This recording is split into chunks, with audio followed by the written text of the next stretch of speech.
Drug শব্দটি আমাদের সমাজে খুবই প্রচলিত, তবে সেটা ড্রাগ এবং অ্যাডিকশান একসাথে ব্যবহৃত হতে দেখা যায়। আর যার কারণে ড্রাগ সম্বন্ধে একটি ভুল ধারণা রয়ে গেছে, ড্রাগ মানেই খারাপ মনে করা হয়। তো আসলে এই ভিডিওতে আমরা ড্রাগ সম্বন্ধে বিস্তারিত জানব। ড্রাগ শব্দের বাংলা অর্থ ঔষধ, ভেষজ, মাদক, নেশাজাতীয় দ্রব্য।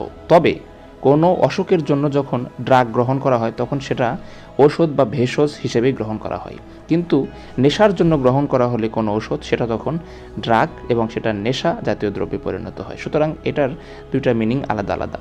ড্রাগ শব্দটি নাউন, সিনোনিম বা সমার্থক শব্দ medicine, liquor, remedy, cure, physic, prescript. Sentence: we are going to open a drug store. আমরা একটা ওষুধের দোকান খুলতে যাচ্ছি। তো ভিউয়ার্স, চ্যানেলটি যদি সাবস্ক্রাইব না করে থাকেন তাহলে চ্যানেলটি সাবস্ক্রাইব করুন এবং বেল বাটন অল করে দিন।